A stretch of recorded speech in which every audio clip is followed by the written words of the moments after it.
Hi, guys. Waiting for my friend Carl. I'm going to have a little chat with my 79-year-old friend. Carl is living proof that you're never too old.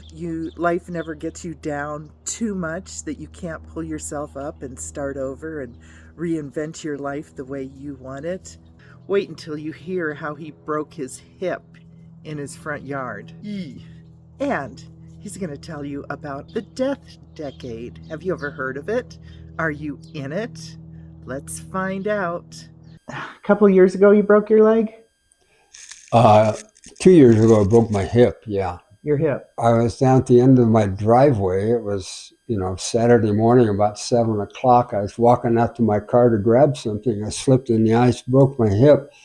So I wasn't really well prepared for that. But the problem was that my driveway is 80 feet from my front door.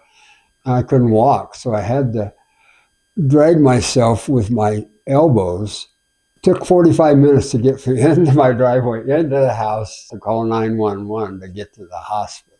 Yeah, I made it halfway, and I was just, because I was laying in the snow and I was shaking so bad I couldn't move. And I laid there and said, Jesus Christ, I can't do this.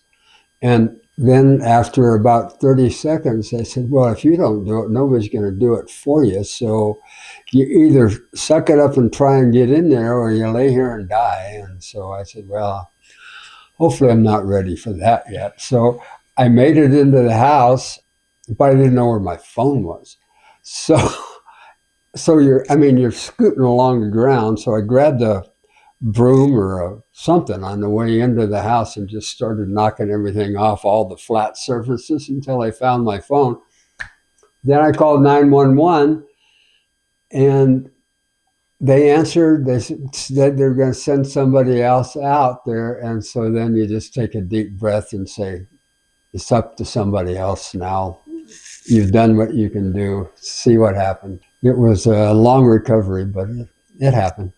So are you fully recovered? Oh, yeah. Your leg doesn't bother you at all? No. Well, that's encouraging. They just, they put a pin from my hip all the way down to my knee so that they'd have something to screw the screws into to hold it all in place.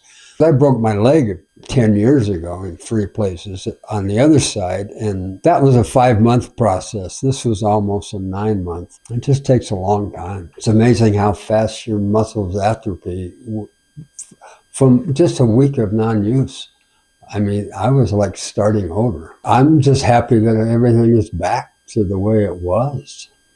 I don't worry about falling. I mean, I fell because I slipped on black ice. It was black ice underneath the top little bit of snow, and then there was just nothing that stopped it. Mm-hmm.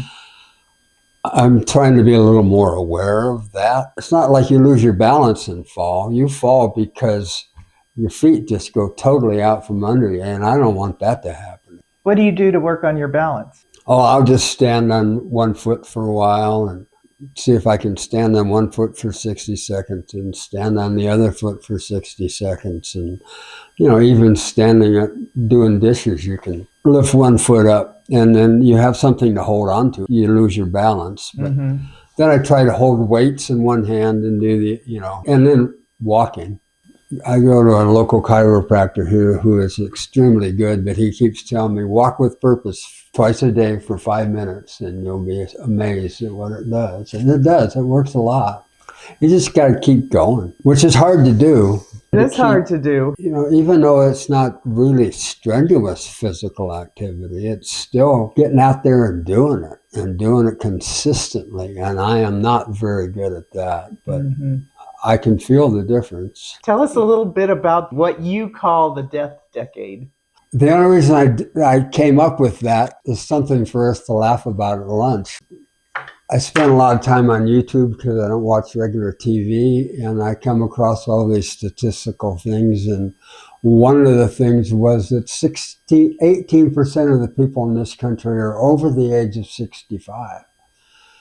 But 0.5% of the people in this country are 90 and over. So from 65 to 90, there's a hell of a fall off. Yeah, so when you're 80, How many of people left are 80? Only one half of 1% are going to be over 90. So I And mean, it doesn't. I mean, it doesn't mean anything. It's just you still got to get up every day and try and do what you can do. But in the back of your mind, you're knowing that you got a good chance of not making it. So what the hell? You better enjoy what you got. so, whether it's Carl dragging himself up his driveway or you and I getting out for a few minutes of exercise every day, moving is so important to us. And that 21-day fitness challenge that I just finished on my shorts, that wasn't just about building, my beautiful body. That was about building consistency and resiliency and realizing that those small movements are what makes the big differences every day. It's part of what reinvention is all about. Whether it's Carl's near death experience breaking his hip or me getting out for 3 minutes of exercise every day, it's important to move, keep moving.